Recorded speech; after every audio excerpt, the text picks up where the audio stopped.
PK ဝါရာဟာခလီကလာအလေးချင်းတစ်ခုလို့သင်ထင်နေပါသလားဒါမှမဟုတ်အာခံတွင်နဲ့နာတာကိုခိတ္တဖုံးကွယ်ဖို့ပဲသုံးနေတာလားတကယ်တော့သင်နေ့တိုင်း PK ဝါတဲ့အခါသင်အုံနောက်သင်မျက်နှာချနဲ့သင်ရဲ့အစာချေစနစ်မှာပါမယုံနိုင်စရာကောင်းတဲ့ပြောင်းလဲမှုတွေတဆင့်ချင်းစီဖြစ်လာနေတာပါဒီနေ့မှာတော့ PK ဝါချင်းရဲ့နှောက်ကွယ်ကဟိဝိချက်6ခုနဲ့လူအများမသိသေးတဲ့သိပ္ပံနည်းကြအချက်လက်တွေကိုအသေးစိတ်ပြောပြပေးသွားမှာပါဗီဒီယိုအဆုံးမှာတော့ PK ဝါရင်မျက်နှာချဘလို့ပြုပြင်မလဲဆိုတဲ့အချက်ကိုပါထည့်သွင်းထားလို့ဆုံးထိကြည့်ဖို့မမေ့နေဘူးနော်ပထမဆုံးအနေနဲ့အုံနောက်ဆွမ်းဆောင်ရေးအကြောင်းပြောကြရအောင်သိပ္ပံပညာရှင်တွေရဲ့လိလာချက်အရ PK ဝါနေတဲ့အချိန်မှာကျွန်တော်တို့အုံနောက်စီကိုစီးဆင်းတဲ့သွေးပမာဏဟာ25%ကနေ40%ထိတိုးလာတတ်ပါလေဒါကြောင့်မလို့ PK ဝါနေတဲ့သူဟာတခြားသူတွေထက်အာရုံစိုက်မှုပိုကောင်းနေတာပါသင်စာချက်နေရင်ပဲဖြစ်ဖြစ်အလုပ်လုပ်နေရင်ပဲဖြစ်ဖြစ်စိတ်ကလွင့်နေပြီလား PK လေးတစ်ခုသာဝါလိုက်ပါဒါဟာအုံနောက်ကိုနိုးထားတော့လို့အချက်ပေးလိုက်တယ်လို့ပါပဲ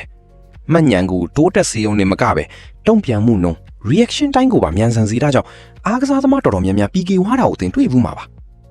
ဒုတိယအချက်ကတော့စိတ်ဖိစီးမှုလျှော့ချရေးပါကျွန်တော်တို့စိတ်ညစ်တဲ့အခါဒါမှမဟုတ်စိုးရိမ်စိတ်တွေများတဲ့အခါ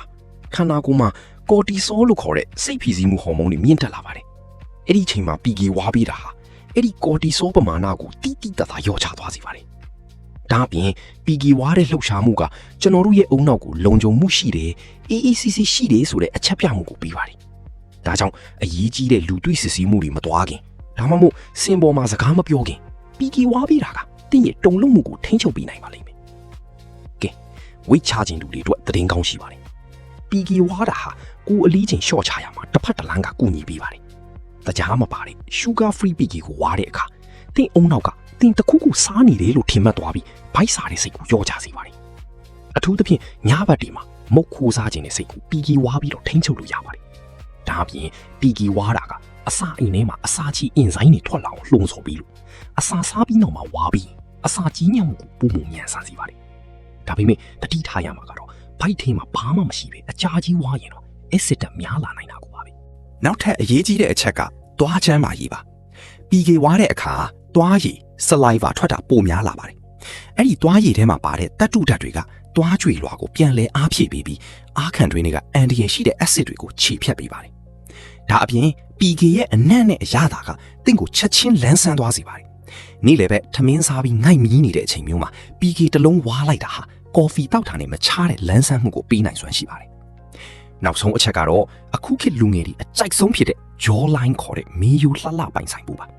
PK ဝါတာဟာတင့်မျက်နှာပေါ်ကကြွက်သားပေါင်း90ကျော်ကိုလီးကျင်ခံလုပ်ပေးတယ်လို့ပါပဲပုံမှန်ဝါပြီးရင်မေးယူကြွက်သားတွေကပိုပြီးကြစ်လက်လာပြီးမျက်နှာကပိုကြည်ကောင်းလာစေပါတယ်ဒါကိုအလှပဆိုင်ရာမှာ mewing လောက်တာနဲ့ဆင်တူတဲ့အကျိုးကျေးဇူးကိုရရှိစေတာပါကဲ PK ဝါတာကတလှတောင်အကျိုးကျေးဇူးများမယ်လို့ထင်ခဲ့ဘူးလားဒါပေမဲ့အလွန်အကျွံဝါရင်တော့မေးယူနာတာမျိုးဖြစ်နိုင်လို့တစ်နေ့ကို15မိနစ်ကနေမိနစ်30အထိပဲဝါဖို့အကြံပေးပါရစေတငယ်ချင်းတို့ရောဘလို့ PK အရသာကိုအကြိုက်ဆုံးလဲ comment မှာပြောပြခဲ့အောင်နော်